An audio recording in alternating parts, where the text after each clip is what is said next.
And we begin top story tonight with that new reporting from NBC News. Multiple sources confirming that law enforcement agencies at every level are bracing for the potential of a criminal indictment of former President Donald Trump as early as next week.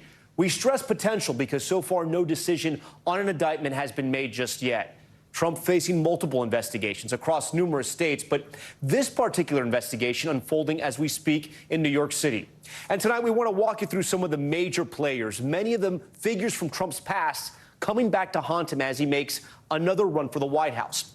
At the heart of this investigation, adult film actress Stormy Daniels. Of course, you will remember her. She claims she had an affair with Trump years before he became president. That was exposed in the run-up to the 2016 election. And then there's Trump's personal attorney, Michael Cohen, making a hush money payment to Daniels to keep that alleged affair secret. The Trump organization then reimbursing Cohen for those payments. But the big question the grand jury is now weighing, did Donald Trump's actions as the head of the Trump organization in paying back Michael Cohen break a series of laws? And complicating all of this, the fact that Trump is being investigated in New York, but living in Florida at his Mar-a-Lago estate. The governor of that state, of course, Ron DeSantis, perhaps the second most popular member of the Republican Party behind Trump.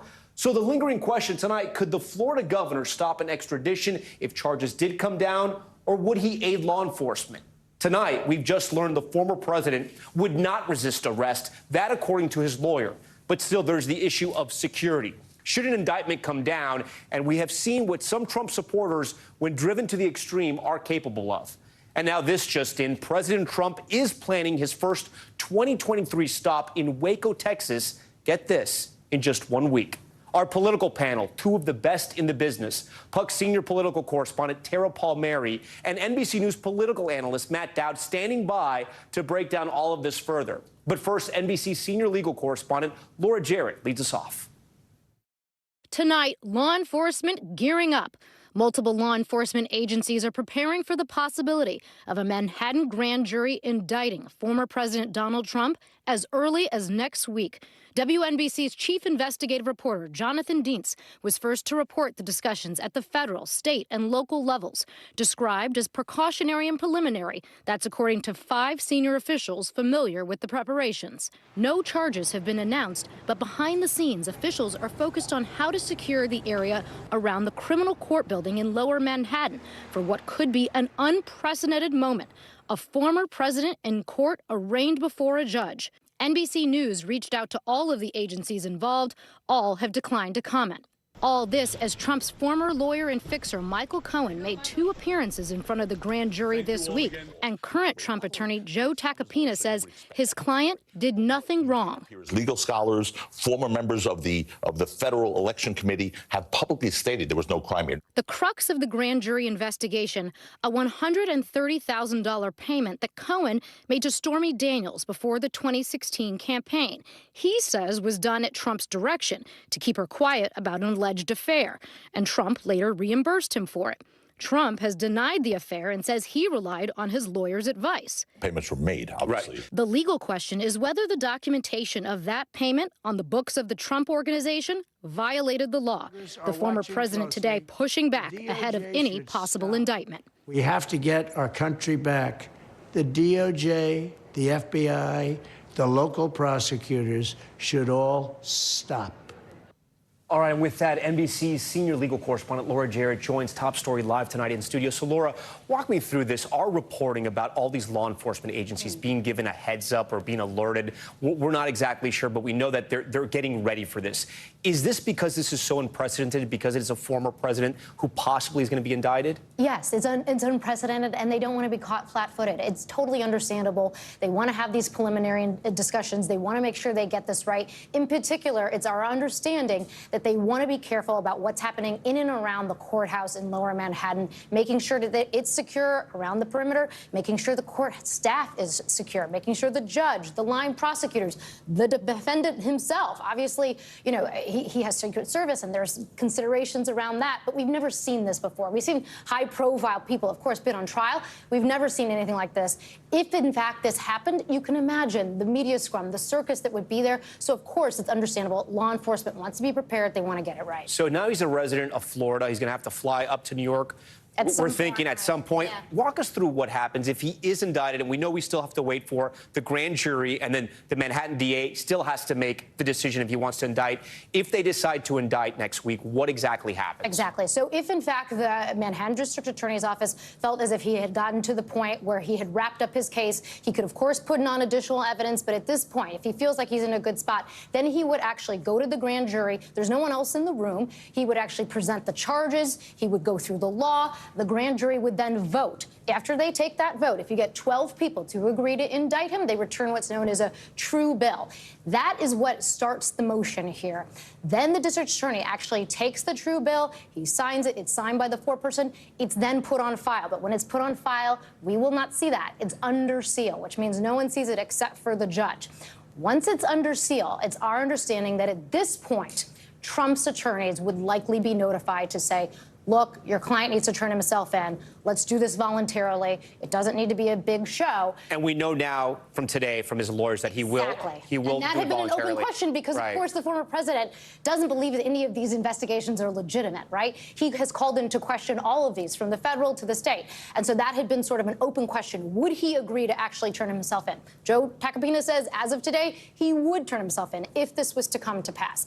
Now, of course, if he actually was indicted, we would potentially see him walk through the front door of the district attorney's office to get fingerprinted, to get processed. They run a criminal history to see if there's any, outstanding warrants. You can imagine in the typical case this would come up.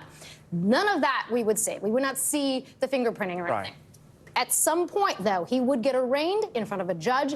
That would be public, and that would be unprecedented to have him arraigned in person in court. And then at that point, is he released on his own recognizance? Do you see anything else happen? Okay. This is not a crime of violence. It's a felony, obviously, but it's a low-level felony, in all honesty, at least based off of what we've seen. Again, haven't seen an indictment. But if it is what we have expected, based off of the reporting and our understanding, you would not see him behind bars. So essentially, if this potentially happens next week, if it doesn't happen on Saturday, he has his political rally on Saturday. He essentially could go from Manhattan straight to Waco, Texas, if he wants, hold this political rally. Do we know a timeline on when this would go to trial?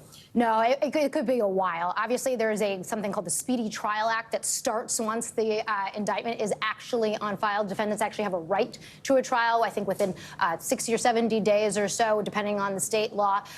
But we're a ways off from that. We have a while to go before we see that process start. But if that did happen, I think the first debates, sanctioned debates, start in August for the Republicans.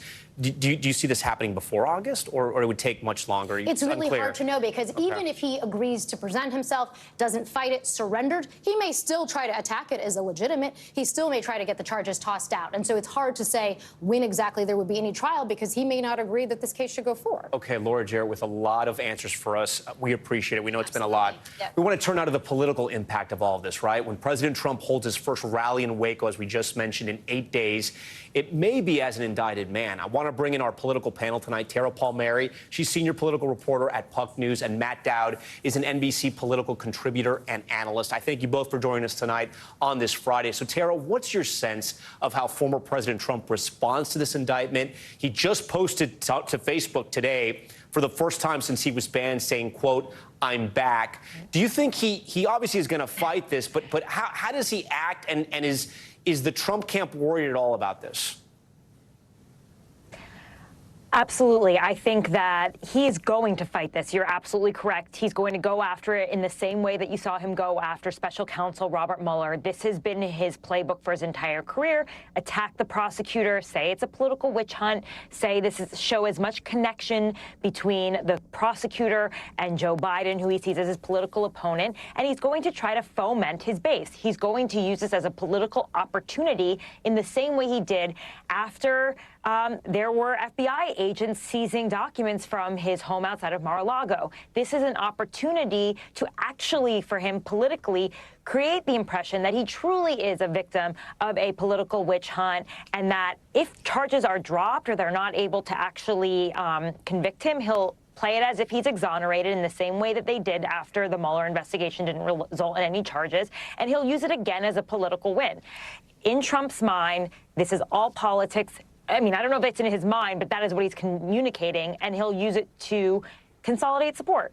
And it's interesting. It'll be interesting to see how the other GOP hopefuls respond to it. How will Ron DeSantis respond to it? How will Nikki Haley respond to it? How will Mike Pompeo respond to it? Will they support him and defend him? It's going to be interesting to see. Matt, I want to put up the polls that we have recently on the Republican field so far.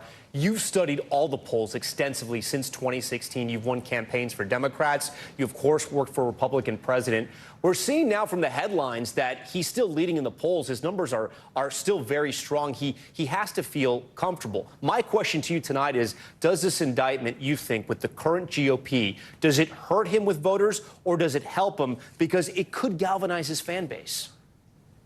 Well, it's a great question. And also, I hesitate sometimes to predict at an unprecedented moment. And this would be, as you led up to this, an unprecedented moment in this.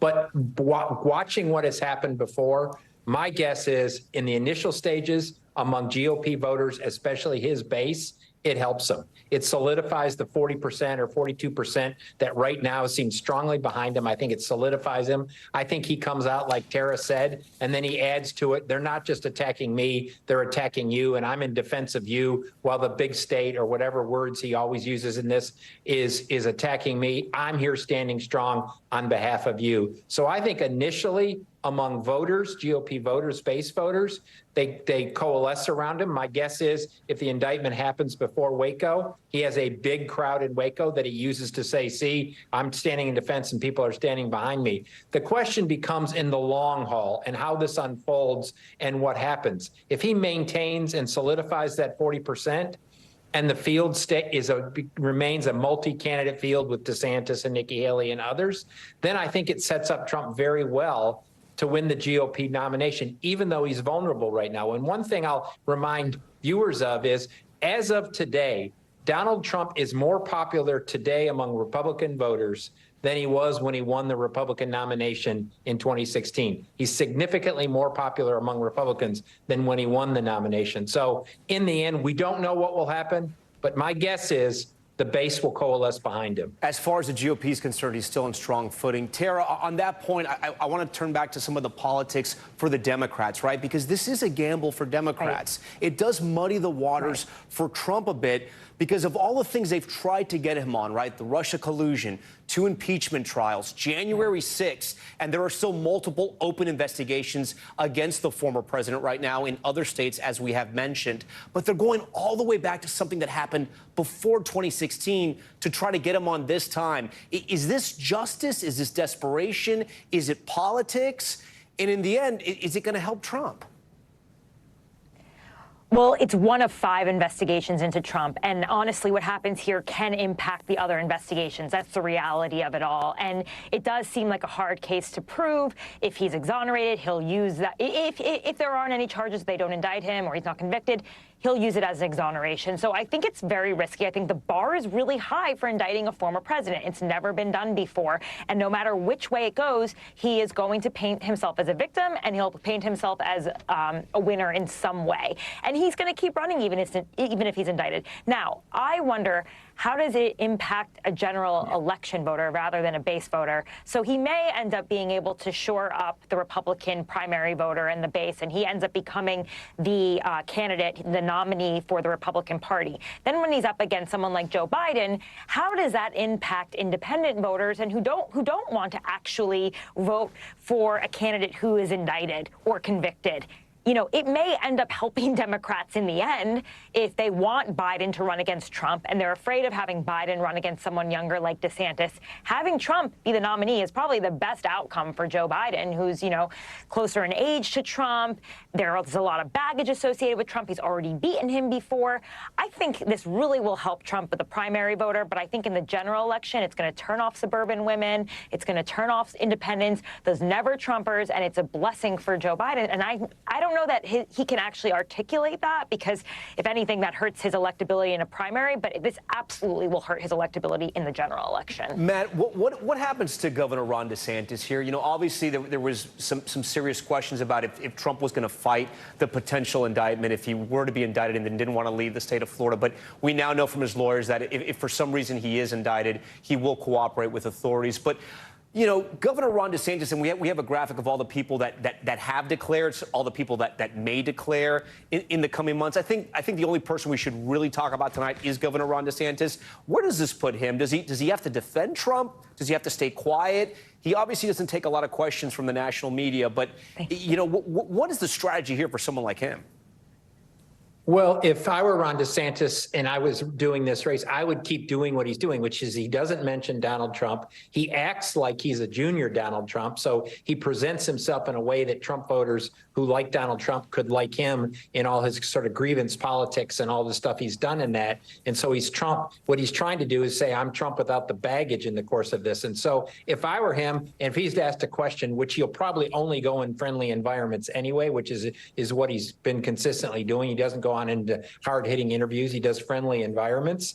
I would basically say that's Donald Trump's, you know, he's going to have to do what he's going to have to do. I'm doing what I'm having to do, and I'm running the state of Florida, and he needs to take care of his business. I'm taking care of my business. That would be the smart strategy. And going back to the question, it's the same, I think, if an indictment comes down, the smart play by Republicans running against Donald Trump and Democrats who potentially want to beat Donald Trump is to just basically say, let justice prevail and don't pile on, and let Donald Trump handle this in whatever way he's going to handle this, and stand down and don't scream and yell about it on either end of the political spectrum. Matt, what do you think President Biden is waiting for as far as announcing a re-election? Like, what do you think he's waiting for? I understand he's had, obviously, some hiccups. He's had some setbacks. There was the issue of the documents. Now we have issues with, you know, we had the weather balloon with China, or the Chinese spy balloon. Then we also now have the issue with the regional banks. Is it just sort of news has gotten in the way of the announcement, or do you think he's playing the waiting game?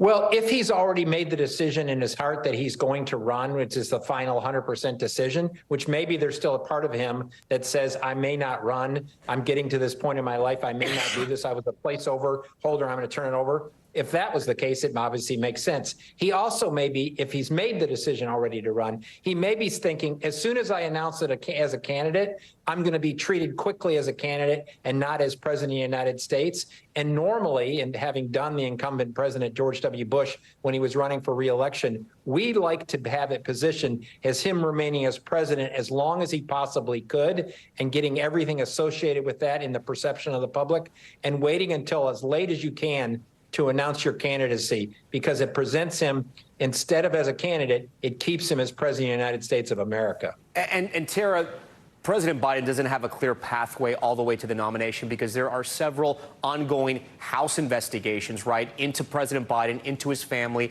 And there is still an investigation by the DOJ into President Biden's handling of the documents and also of Hunter Biden, which we still have gotten no closure on.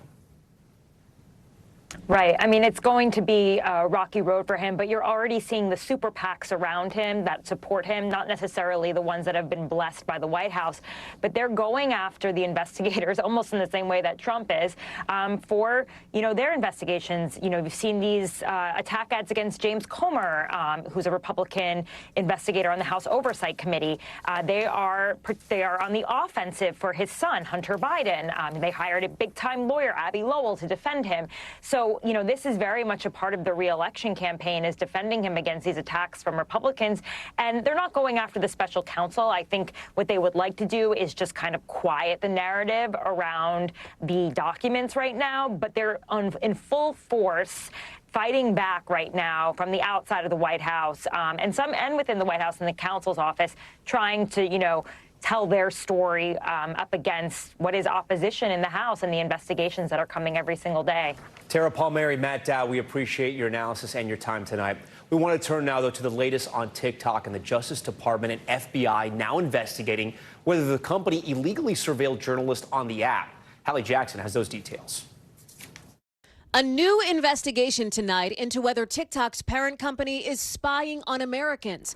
The Justice Department and FBI now looking into whether the Chinese company ByteDance illegally surveilled journalists, according to a law enforcement official with knowledge of the matter. Some of those journalists include reporters for Forbes, who say they found they'd been tracked through their user data and IP addresses. But the companies have acknowledged that they were tracking my location in order to try to figure out who was talking to me. The DOJ declining to comment, and so is TikTok. But ByteDance tells NBC it's investigating the spying internally and will cooperate with any official inquiries, saying we have strongly condemned the actions of the individuals found to have been involved, and they are no longer employed at ByteDance. It comes as the Biden administration is getting more aggressive about TikTok, one of the world's most popular social media apps, just this week issuing a kind of ultimatum, telling ByteDance to sell off the app or else face a TikTok ban here in America. China's foreign ministry today responding, saying the U.S. has failed to produce evidence the app threatens national security. TikTok now going on offense, set to send some creators to Washington next week, according to a spokesperson. Lawmakers and intelligence officials concerned about privacy. You think TikTok is a national security risk? Yes. And the potential for Chinese propaganda to spread through the app. All of it sets up what will probably be an explosive hearing next week when the head of TikTok testifies in front of Congress for the first time. Tom, back to you. All right, Hallie, always great to see you. Now to another American kidnapped in Mexico. The FBI is asking for the public's help to find a great-grandmother. Gabe Gutierrez reports the case is renewing attention on the escalating violence in that country, with some families waiting in limbo for years. Kidnapped and held for ransom. Tonight, this great-grandmother's family is pleading for help. We miss you, and we can't wait to have you home safe. 63-year-old Maria del Carmen Lopez, an American citizen, split her time between Southern California and a retirement home in the small town of Pueblo Nuevo, Mexico. That's in one of 6 Mexican states where the U.S. State Department has issued a do-not-travel warning. Lopez's family says armed, masked men whisked her from her home last month, and they've demanded a large ransom. We were able to hear what sounds to us like a recording of her pleading for us to please help her. We don't believe it's drug related. We believe that she was, again, targeted for a kidnapping. Her disappearance comes amid a string of kidnappings in Mexico. These 3 women are still missing after crossing the Texas border to sell clothes at a flea market. Just last week, a cartel apologized for kidnapping 4 Americans, killing 2. Over the last several years, more than 112,000 people have been reported missing in Mexico, including more than 500 Americans. He has the biggest smile with the perfect teeth. Among them, Robert Franco Jr., who was 21 years old when his mother lost contact with him during a trip to Mexico in 2017. It's very difficult. I mean, I know a lot of the families feel helpless. All right, Gabe Gutierrez joins us now in studio here on Top Story tonight. So, Gabe, my question to you is, we're talking about a great-grandmother here, and she apparently was taken from her home a month ago. Why is it taking so long for this to get on the radar of both the media, but just to get out in the public in general? Well, Tom, the FBI has been involved with this for some time, but before this, they hadn't made the public announcement of the reward, and that was partly because negotiations can sometimes be very delicate there. Now they've made a decision. Apparently, negotiations have fallen apart potentially, or they don't have leads, so they want the public's help. What's interesting about this case, too, Tom, is that there were witnesses to this abduction. Apparently, her neighbors, some of them, were outside her home because she was one of the few homes in that rural town that actually had Wi-Fi, so they would gather close to her home. That could have also potentially made her a target, Tom. We're back now with a new and dangerous drinking trend on campuses and universities, and there's warnings tonight ahead of St. Patrick's Day weekend. The drink is called Borg, B-O-R-G, and at UMass Amherst School, officials are blaming the Gen Z drink of choice for causing 28 ambulance transports at one student event last week. NBC's Maggie Vespa explains. Tonight, even on St. Patrick's Day, colleges putting out alerts about the latest TikTok trend to make a splash on campuses. The wave of excess drinking concerning officials. Blackout rage gallons, or Borgs, are a punch-like mixture of vodka, water, flavored electrolytes, and caffeine, enough to fill a gallon jug, all reserved for one person, and topped off with a punny label.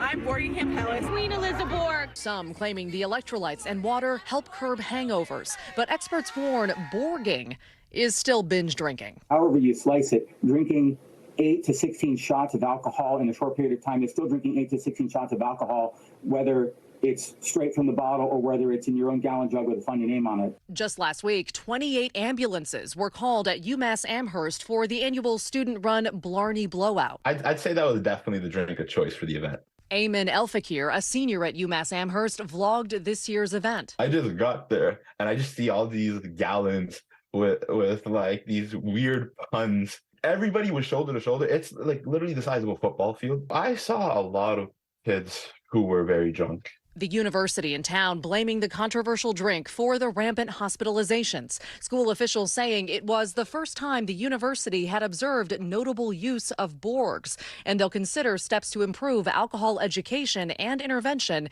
and communicate with students and families. The drink becoming so popular, Boston University even warning its students about the risks ahead of St. Patrick's Day, asking students to consider safer alternatives like using less alcohol and skipping the caffeine. If you don't want to drink, you don't have to. You don't have to put any alcohol in your Borg, and nobody would know the difference. Erin Monroe is a preventionist with more than 10 years experience working in schools and on college campuses. What we're trying to do is really to empower these young people to make healthier decisions. And officials are pleading with students and parents to understand nothing about a Borg, they say, makes it safe. Not the water, not the electrolytes, because again, a lot of these recipes online call for up to 17 shots. That's roughly a fifth of hard alcohol, the effects of which are often masked by the caffeine until the person gets dangerously drunk. Tom?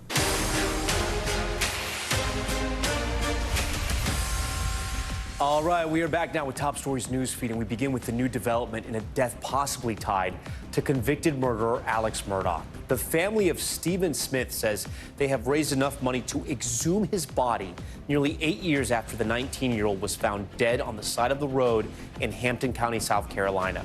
Smith's death was initially ruled a hit and run, but law enforcement reopened the case in 2021 after finding new evidence while investigating the murders of Maggie and Paul Murdaugh.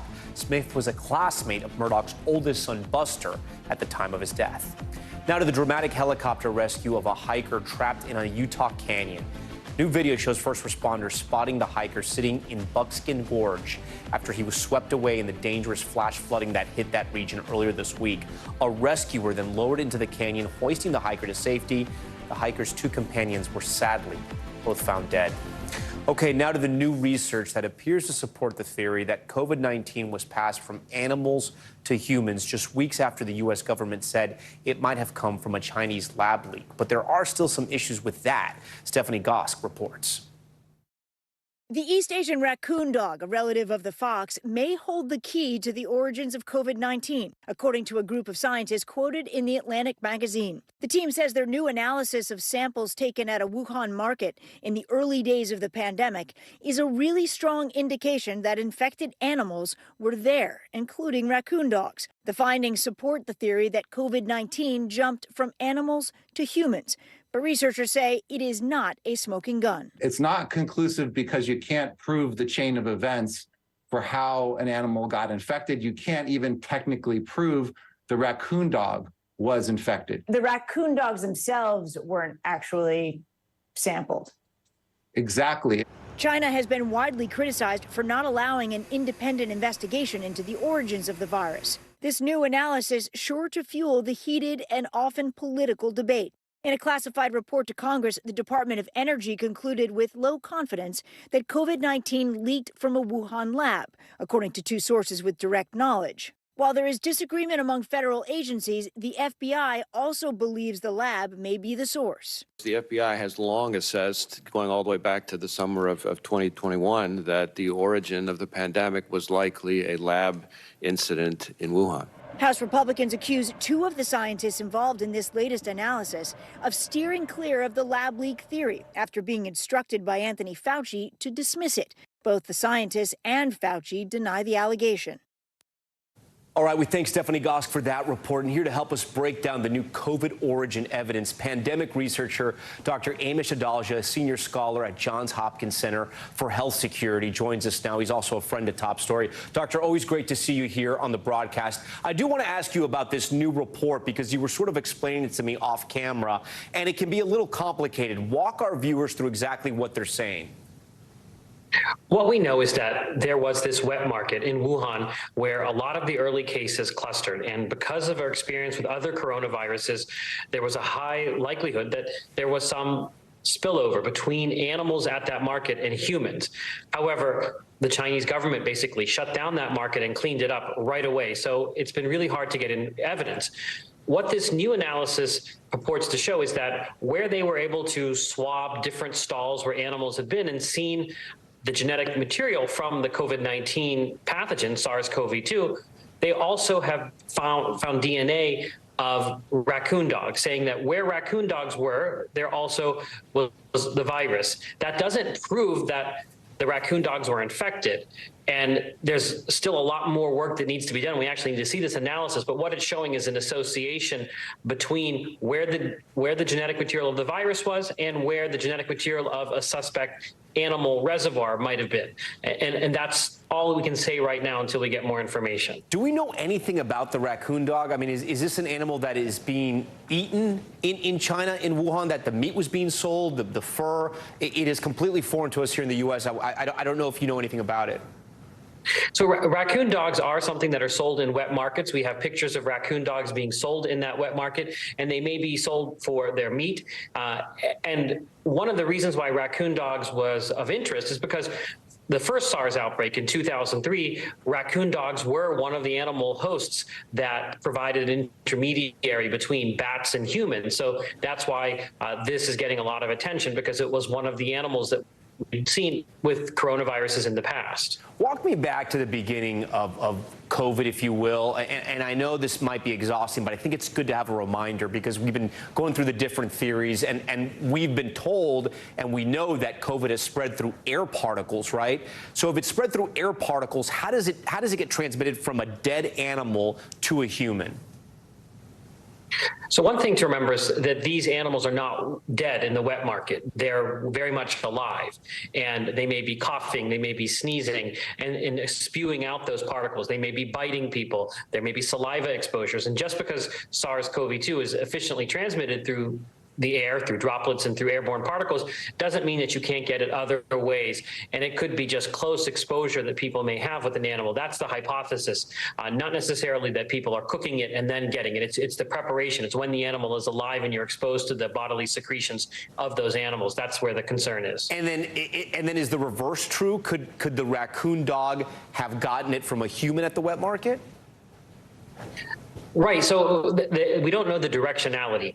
And we know that this market played a major role, that it at minimum was a super spreader event. And when we see the virus samples there, are those virus samples, the samples that are positive, are they from the market itself, or are they from humans that were already infected at the market? And the same could be true of this association with the raccoon dogs. And we don't know that, we don't have a sick raccoon dog. And it's really, really important to remember that this analysis doesn't say that raccoon dogs spread this to humans. All it says is where they found viral genetic material, they found raccoon dog viral genetic material. That doesn't prove that these raccoon dogs were infected. It's really being misinterpreted in the press, and I think that has to go with the fact that we don't actually have the analysis public at this point. This hasn't been published yet, and what we saw was a report in the Atlantic, which everybody is kind of speculating on without any real data to show this.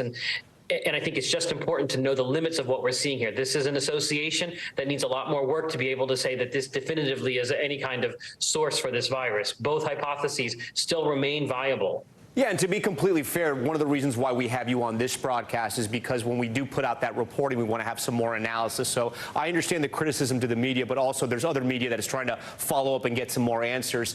Finally, I do want to ask you, what do you say to all the Americans out there that are just so confused? Every week now, it seems like there's two groups battling about which theory it came from, and it feels like we've been going through this for 3 years. What do you tell Americans that are just really confused right now? It's understandable because there is conflicting information out there. We're dealing in an area where there is not much data, and what data we do have is heavily censored by the lack of transparency of the Chinese government. Already the data that this analysis was based upon is already evaporated because the Chinese government has made it unavailable. And I think that's the issue here, is that lots of different groups are looking at both of these hypotheses, but they're all kind of doing it in a limited fashion because we don't have transparency from the Chinese government. We don't even have transparency from the U.S. intelligence agencies agencies who need to declassify the information that they're dealing with. Otherwise, I think we are going to continue to see this kind of tit for tat with both hypotheses, finding evidence to support them without any definitive answers. And I think those answers are important as we prepare for the next infectious disease emergency. They are important. Dr. Amish Adalja, we always appreciate your time. Thank you for joining us tonight. Thank you for watching Top Story. As always, I'm Tom Llamas in New York. Stay right there. More news on the way.